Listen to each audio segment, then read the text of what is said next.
think it is more like a family than it is a business. And so, it would be weird for family members to trade up for a better family or, a better situation with a better house or better schools just because you like that situation better. No, this is your family, right? They're never going to be the ideal, never. And I'm not the ideal pastor, right? They're stuck with me. I'm stuck with them.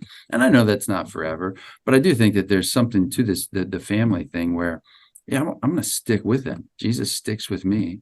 All right, everybody. Well, it's a privilege to be back with you on Art of the Assistant. And man, I have been looking forward to this interview for at least 2 years, I think. I think it was 2 years ago at Basics, Dan, that I mentioned this to you. Right.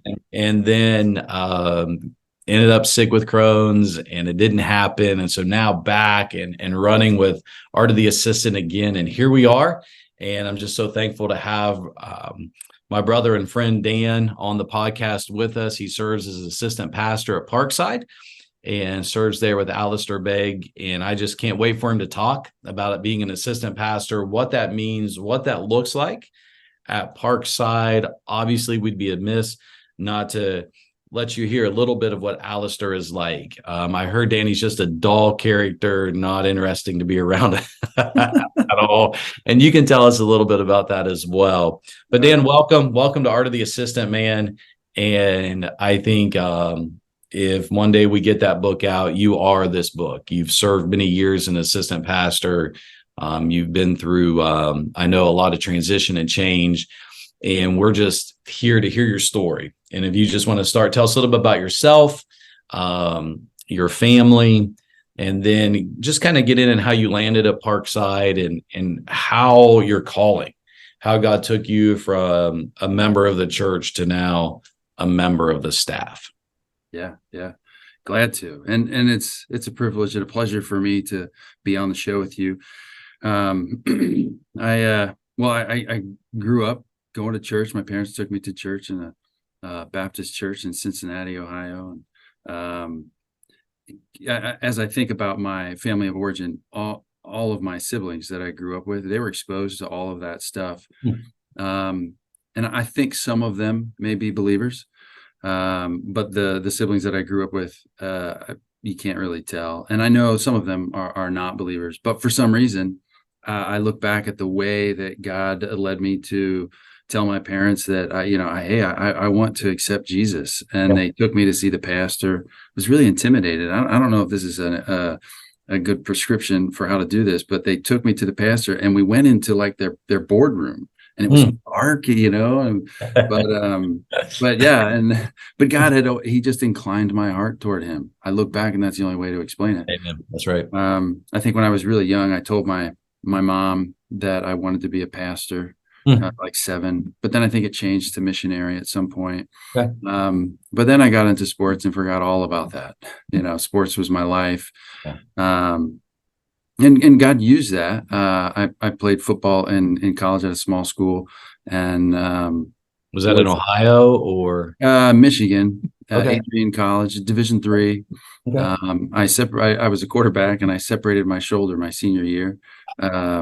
2.5 degree out of 3 degree separation. So I was lucky to play at all, but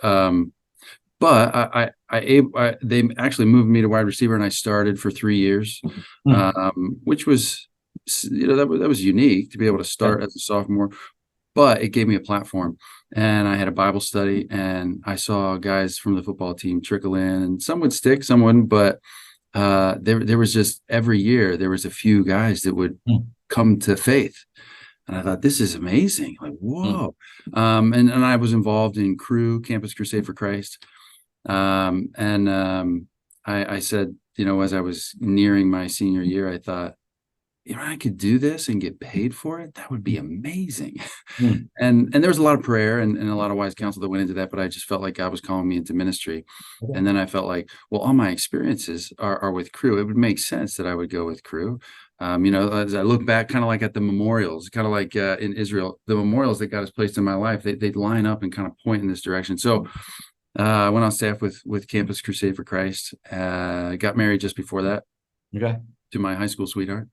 And Pam and I served at Kent State University. They placed us in Northeast Ohio. We had to look it up on a map. And everybody told us, oh yeah, that's where the shootings were. We were Yeah, like, yeah, we've heard. Yeah. But and I do think it was a spiritually dark place, and it was a great season of growth.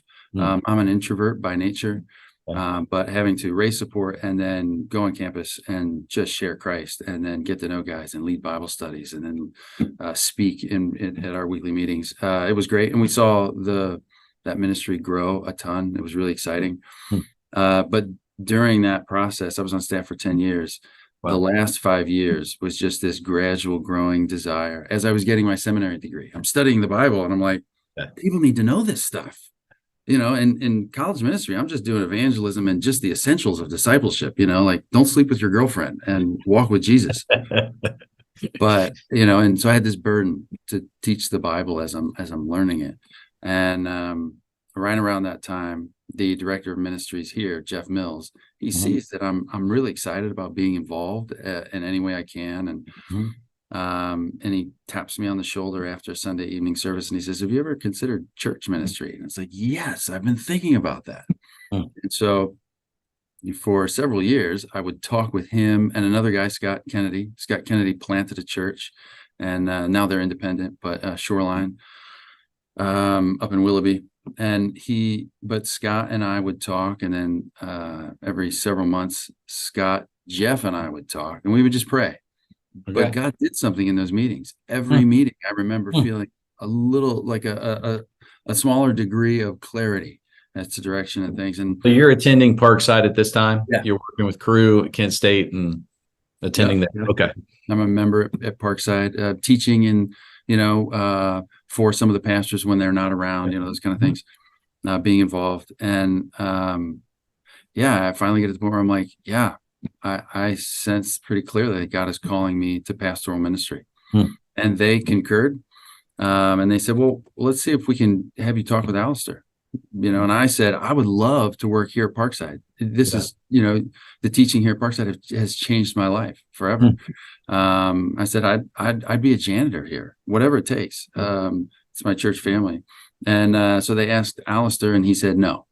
Okay. I don't know what that conversation was like, but they didn't fill me in. So I think it was pretty short. Yeah. But I had met with Alistair in the process of all that.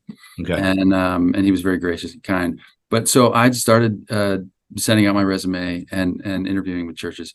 But along the way, I had a couple other questions for Alistair, and he had said, hey, as you're processing this, don't be a stranger.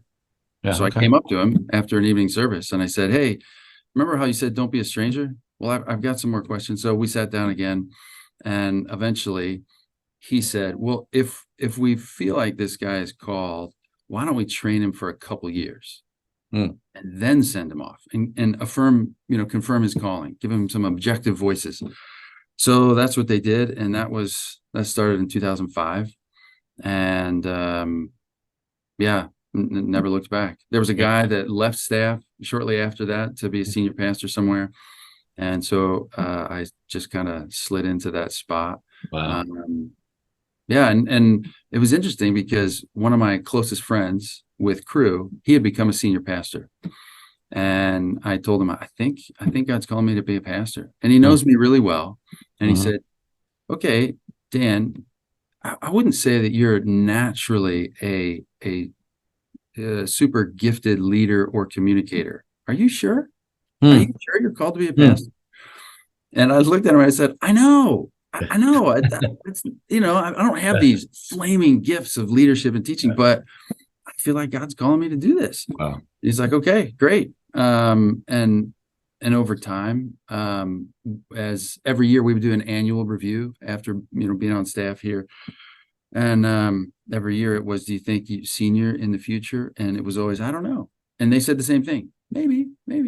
But eventually, at like maybe 5 years, I said, and this was, God did a number of things to get me to the place where I felt like God was actually calling me to stick around long term. And it was another one of those kind of profoundly God things we'd been training up missionaries to send them out, because we'll send them out fully supported, and we stay in contact with them, every month at least, and we consider them offsite staff.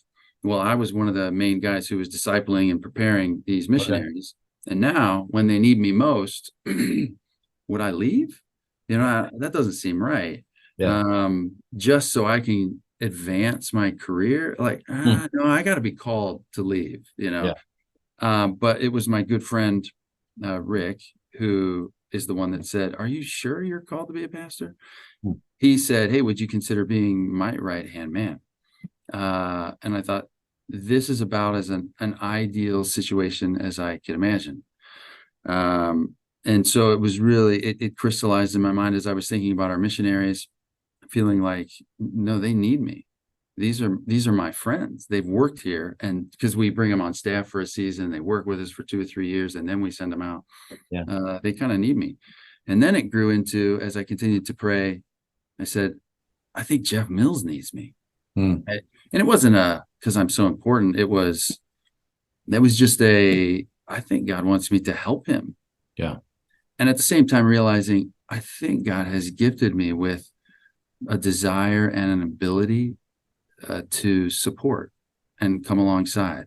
Good. Now, if I can interrupt, Dan, with that, can you let our guys know who Jeff is, who Jeff Mills is, in case they don't know? And you were talking about connecting with him. Now, how does he come into that? Jeff Mills is the director of ministries. We kind of refer to Alistair as the dad, and Jeff is the mom. Also travels sometimes, and he's got that.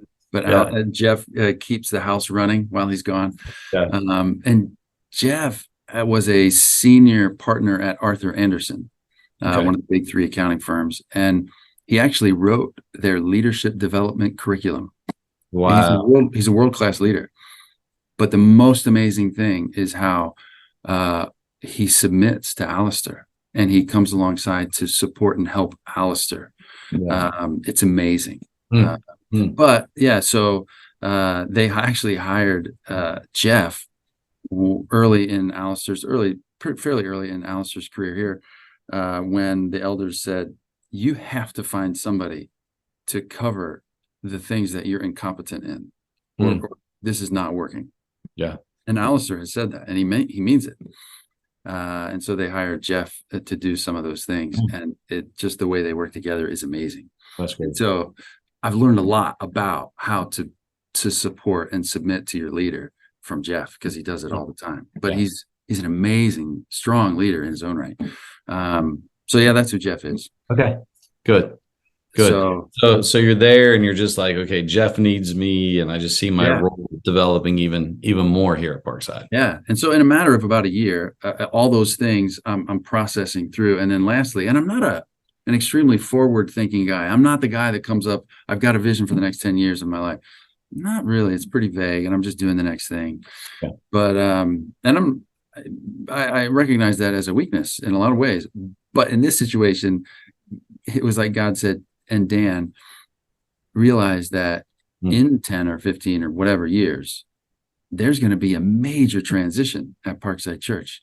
They're going to need people who actually know and care for the people and can help them make that transition. Even if the next guy who comes doesn't like you at all and fires you. The church probably does need somebody who's willing to stick around. And so that was the process in me feeling like, I think God wants me to stay here. I think he's called me to help. Wow. And what year was that? Well, that was probably about maybe 10 years ago. 5 to 10 years ago, so 7 years ago, something like that. But a while ago. Wow. Okay. So you've been on staff then at Parkside for 18 years. 18 years. Wow. That's awesome. 18 years. And in those 18 years, it really seems like God's confirmed your call. And would you say, just through men and through different processes, that your role as an assistant is exactly where God wants you? Yeah, I do. There was subjective things of, I felt, if you've ever seen Braveheart, there's that line when the the younger guy who's actually probably the rightful king, although they were arguing about it. But he's this young guy, and all of these nobles are looking up to William Wallace, and they're in this meeting of all the nobles, and they're all fighting over it all. Yeah. But Robert de Bruce is actually trying to keep it in order, and he's really the leader. And William Wallace just kind of sneaks out, and he just leaves because they're all just fighting. And Robert the Bruce runs after him, and he says, "We need you. You've got to help us." And he said, "If you would just lead them, I would follow you." And it's this poignant moment, like the great hero William Wallace would follow me. But there's something so beautiful and powerful about that. And I when I help Jeff, I feel power and strength, and I love that. I get excited about that. And I think that well, it seems like that can be fairly unique. In my experience, most of the time, people are always, their trajectory is, I want to be the leader. I want to be the leader. That oftentimes being a right-hand man or an assistant is a weakness, or it's because you couldn't be the leader. That's why you're there. I know guys that are sitting in that role right now that, I mean, even different friends or family members, they're giving them a hard time because, hey, when are you going to become a real pastor? You know, but I don't see that. I see us, we're just utilizing the gifts that God has given to us, and they're all essential. Right. In the body of Christ. Right. And I enjoy it. I love it. Yeah. I mean, I wanted to be the man too. I did, but then I realized I don't have such obvious preaching gifts that I should pursue it. But I'd always kept it open I'd kept it open for the longest time. But if God wants me to, and he makes it clear that is what he wants, I'll do it. Because I know that there are plenty of little churches that don't have a pastor and just need somebody to be faithful. Okay, I could do that. But then that process of him saying, I want you to stay here. That's great. Yeah. So then what are your key responsibilities as you look at your days, you look at how Jeff is leaning on you for day to day? What are those things that you do that you love doing, and that's you've seen as part of your calling there? Yeah. Well, there's the formal things, and then there's the informal things. But the formal are community group leaders. And part of that is because that's where we're going to probably choose most of our next class of elders. We have elder intern seasons. And so we're looking to these community group leaders as our next generation of leaders. And so Jeff wanted me to be overseeing them. So that's one of them. Our missionaries, I help. There's another guy that assists me in helping care for our missionaries, and we view them as offsite staff. And so I'm just trying to disciple, mentor, help them, shepherd them. And also that too. What's that? Do that from home base, or do you travel some to where they are? We do travel on occasion. And our short-term mission trips, we want to augment and help our existing missionaries. And so we always take trips there, and we try to put a pastor on all those trips as well. So sometimes I'll go for that, but we always go when we do like an initial vision trip to find out, okay, we're going to North Africa, but what team are we going to go to? So we'll go with the couple and try to scout it out. And that just helps, in the future, as they're talking about what's going on, we know what they're talking about. Yeah, absolutely. And so, small groups, missions, and our residency. And the residency is actually where we choose our staff from, our long-term staff from. Tell us about that residency, because I love that model. I've heard you guys talk about it before in your breakout sessions.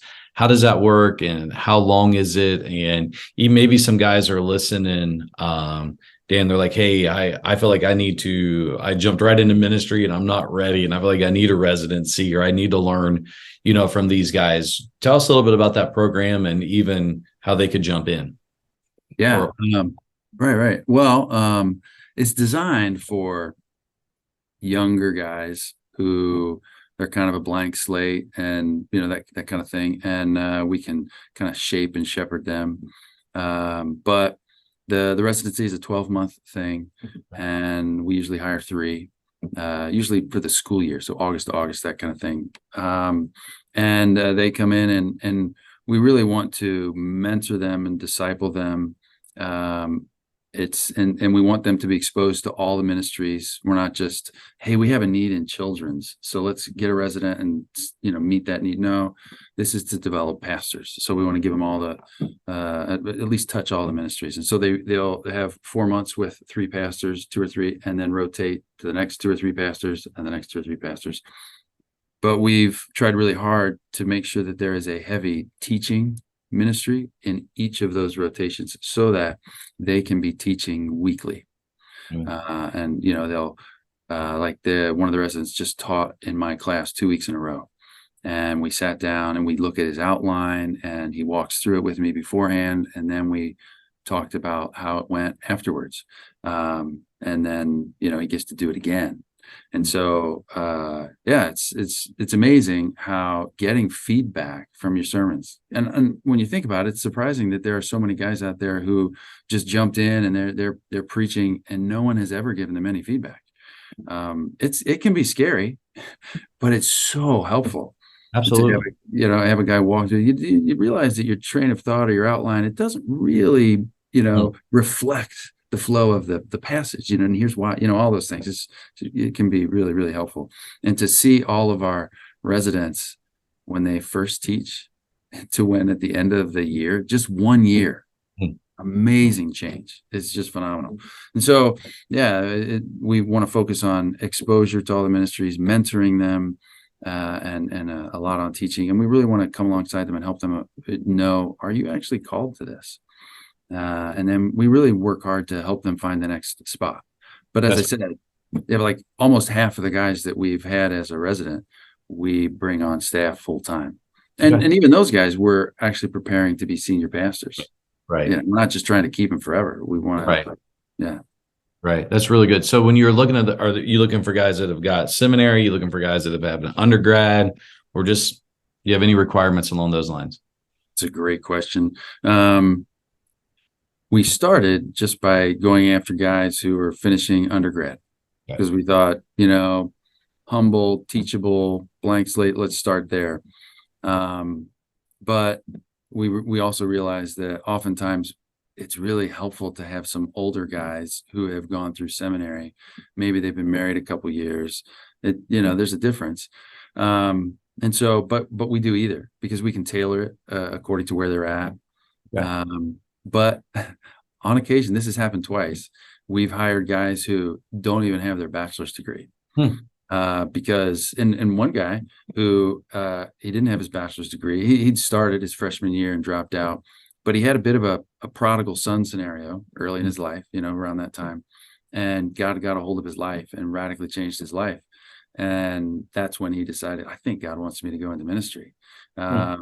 And he was having a hard time because no one would give him a chance, because didn't really have much experience, didn't have a degree. His resume was not great.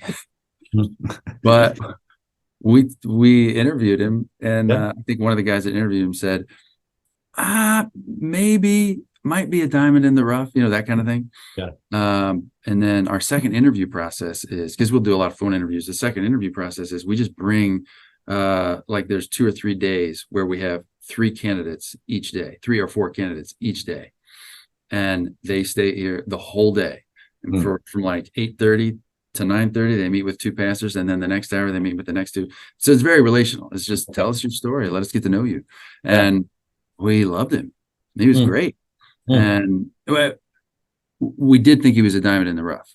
But actually, through the residency, that's when we fell in love with him. This guy is a gospel guy. He's amazing. And actually, he's really bright, and he's a good leader. Like, whoa. And so after the residency, we hired him as our youth pastor. And so he's our youth pastor right now. And but he doesn't even have his bachelor's degree.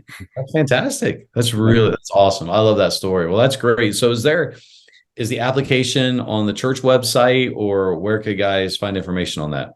Yeah, it's Yeah, I'll look this up. Where it's at Parkside Church.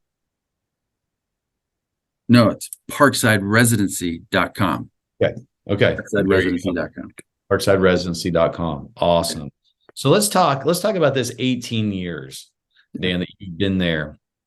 I heard Alistair say one time that, he talks to men and they say, well, I've been in the ministry 30 years. And he said they've been in 3 different churches in 30 years. They don't have 30 years of ministry experience. They've been a pastor 3 times for 10 years. And so you've had 18 years there. What are some of the benefits of a long tenure of ministry, in the role that you're in? What are some things that you've seen that you've seen as benefiting you, maybe your family or guys that you've started with, or even children, and now you're seeing them in their college years? What are some things that you've seen that's been just a blessing to you in those years? Yeah. There is that unique thing where you've seen, like you were in that children's program with my oldest, and now you're thinking about going into ministry, or thinking, like, I know you held one of them. You held my daughter's hand in the 3-year-old class or whatever it was. Like, I got my eye on you. No, yeah, you do know them, and that's great. But I remember when I first came on staff, you'd get all these emails or calls or questions about, I need help with this. I don't know what to do. How do I? And it doesn't fit into a ministry. Like, oh, you should go to our whatever group. What they really need is, like, oh, I know who you should talk to. And then you get them connected with this other member of the church that's gifted in a certain way and has had certain experiences. They've been comforted from God in a certain way, and now they can comfort others with that comfort that they've received. And you just make those connections. That's really helpful. And every church has its own culture, and hopefully it's a particular expression of gospel culture. But to actually recognize that, I know where Parkside's culture is not as gospel as it needs to be. I know that. I know where our warts are. And so I know our culture, I know our DNA, I know our church family. And hopefully now that I've been around enough, I can feel it, and I can sense, things like that. And I can actually have credibility to speak into it. Yeah. So that, we can change some of those things. That's really helpful. That's great. And I think it is more like a family than it is a business. And so, it would be weird for family members to trade up for a better family, or, a better situation with a better house or better schools just because you like that situation better. No, this is your family, right? They're never going to be the ideal, never. And I'm not the ideal pastor. Right. They're stuck with me. I'm stuck with them. And I know that's not forever, but I do think that there's something to this, the family thing where, I'm going to stick with them. Jesus sticks with me, as opposed to just advancement in my career. It's more than that. Right. So do you see, I'm sure even like with people relating to you, there's a trust there. Yes. Yeah. Right. You're walking around. I've seen you on Sunday nights. You're walking around with people, you're talking, and they're coming to you. And so they see you as, a pastor that's been here, and I'm sure that trust has developed over the years as well. Yeah. But that doesn't mean there's a few scenarios that I look back and I go, I probably didn't handle that right. And I don't know if they love me, after that. Yeah. I've got those situations too. But for the most part, I've people trust me, know me, and there's credibility. Yeah. That's awesome. And then you guys have elders. You've talked about that, developing elders. I know you've got a crew of elders there. What role do you play? What role do the assistants play with the elders? Are you in every elders meeting? Are you involved in those decisions when the elders talk? How do you fit in with the elders of the church? It's a great question. I was just talking with one of our residents about this because he didn't understand the way we do it. We have lay elders. And then we have essentially teaching elders. So I'm an elder, but some of our younger pastors, they're not elders. And some of them, they're trying to have a clean system for how that should work. And they're like, I don't see why you trust me to teach, but I'm not an elder. That doesn't make sense. And I understand that.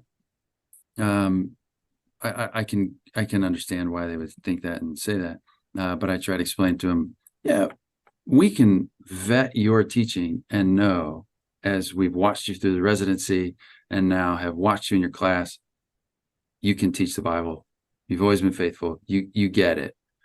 But that's different than having the wisdom of some of these older guys who are elders. So there is a difference.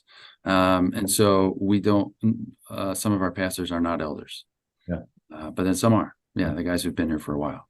And then do you meet once a month? Do elders meet once a month when needed? Yeah, we meet twice a month. Twice a month. On a Saturday and then once on a Wednesday night. And yeah, there's about 20 of us. Is Alistair present at all those, or? Yeah, whenever he's in town. Yeah, which is probably the majority of them. Yeah. Okay. All right. Very good. Very good. So then this has been fantastic. I mean, this has just been, there's just so much. This is awesome. But let me, you've hit everything I wanted to talk about. This has been great. So, a lot of guys, I think even there can be frustration as I've talked to assistant pastors because, the pastor's just not there a lot, right, wrong, or indifferent. Maybe the pastor likes to golf too much. Maybe he's always out ministering and he's at home watching Westerns, or maybe it's legit, maybe he is speaking, giving, on the tour of Israel or, Holy Land tours and then preaching out of town and those things. And how does that affect with Alistair traveling as much as he does and you guys there at home base? How do you keep everything together? And like, man, we need out, it's not, again, like Jeff's the mom, you're there along those lines because dad's out traveling or speaking. So if these guys are listening, they're thinking, man, how do I keep my staff or my church together when pastor's going like he is? What are some words of advice that you could give as you've seen that over the last 18 years? Yeah, well, this speaks to the importance of that right-hand man, which I'm not at this point. Jeff Mills, he is extremely submissive to Alistair appropriately. Jeff will tell him, like, I don't think that's what we should do. And Alistair might feel really strongly. And Jeff will say, I'll do it if you want, but here's why I don't. And it comes from a theology of submission, which is interesting because you look at the epistles, and First Peter and all the epistles, how often submission seems to be the clear, explicit expression of how we're to be, faithful to the gospel and obedient to Christ. Submission comes up. I've said recently, I want to go look and see if I can actually say this, quantify it, but it seems like it's listed more than any other thing. That's what you do. Yeah. And so Jeff will do what Alistair wants, but he lets him know he's a help to him. But what's encouraging to me is how Alistair, even when he's like, okay, I don't understand why you think that's best, Jeff, but I think you have a finger on the pulse of things, maybe more than I do. So, okay. Yeah. And so it's to Alistair's credit, he's a strong leader, but especially in light of all the I don't know, that there's a list of well-known pastors who've been removed because they've been overbearing or authoritarian or things like that. Yeah. And I think people need to be able to differentiate between strong leaders and, I don't know, something along the lines of narcissistic leaders. Yeah. Narcissists are self-serving. And they're different. I'm above you. I'm different than you. Yeah. But Alistair's not like that. And that takes, from Jeff's standpoint, that takes a special person to be able to look your pastor in the eye and say no. Right. Yeah. But to have what I was going to say is like a theology of submission. Yeah. If it's not wrong biblically, and it's not clearly unsafe or unwise. Right. If I have a different opinion about what we should do than my leader, and I've expressed it, and he still says this is what we should do, the only right response for me is to say, do whatever you have in mind. I'm behind you, heart and soul. Yeah. That's the appropriate response. I love That's that. a I love beautiful that. expression of the gospel.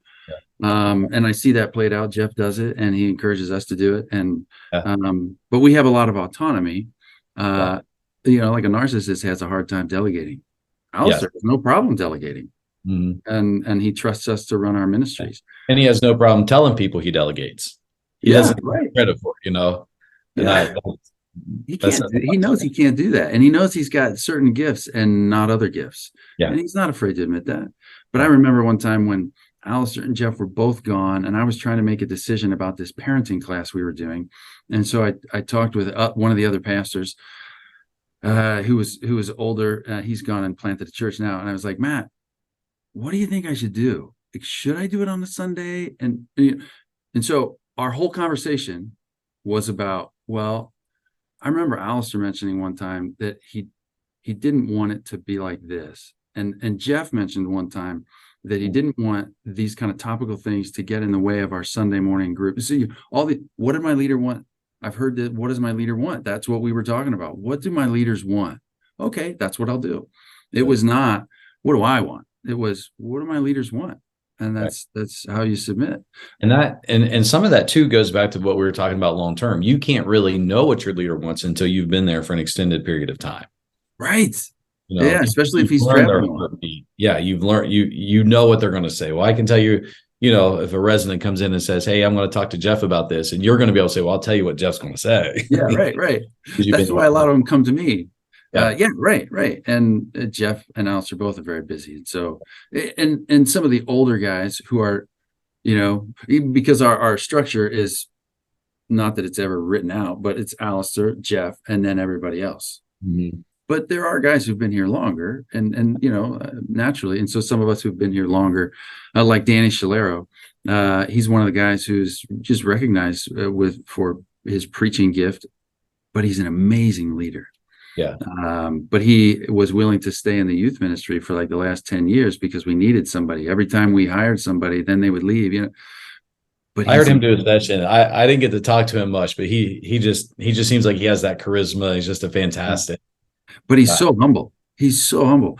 But yeah, so I don't know where we were, but yeah, I think it holds together because Jeff holds it together because he's trying to do what Alistair wants, and there is this informal thing that all of us are trying to do, and that is just we do want to have a Christ-centered culture where we're not competitive for our own thing, where you know we're trying to. This is Christ's church. It's not Alistair's church, but it's not also my ministry. I'm just a servant, right? Yeah. And so as each of us are trying to live out the gospel and be like Christ, that affects everything. And you know, maybe that's too cliche and not enough detail, but we really do stress that. Every year we go over this stuff about Christ-centered culture and what it looks like to be deferential to one another, to be forgiving, to be gracious, to have a good attitude. That's great. Now, do you guys, as assistant pastors, you, Danny, Jeff, and the others, your new youth pastor, do you guys meet regularly? Just you? Yeah. Well, we meet every Monday for a staff meeting. Okay. And when Alistair's in town, he's there. And when Alistair's in town and he's leading the staff meeting, well, he'll defer to Jeff because Jeff knows like you know, certain things that are coming up. But when Alistair's there and he leads it, it's much more fun because he's got stories of when he was job traveling. He's really funny. But when Jeff is leading it, it's more business. All right, let's get some updates for But yeah. And Alistair's there to tell some stories. And what he's Story seen. time with Uncle Al. Yeah. I love that. Well, is Jeff in his 70s too? Yeah, I think he and Alistair both are. Yeah, Jeff's I think 2 years older than Alistair. Okay, sorry about that. 73, 74, and Alistair 1. Yeah. Wow. That's fantastic. What a heritage, and what a ministry they've had together, and that's special. Yeah, I admire it. Like I said, kind of other than hearing Alistair on the radio when I was having another bout with Crohn's, you know, hearing basics came up. It said live, you know, Truth for Life, whatever live. And I'm like, what's live on a Monday? And because I was in bed, I couldn't get out of bed, and I clicked on it, and it was Rico was speaking. I think it was 2019, Okay. and I'd never heard him before, and I'm just, I'm weeping and God's speaking, and so man, when I get better, I'm never missing one of these again, and that just got me going to basics, and then of course 2020 hit and I couldn't go, but Yeah.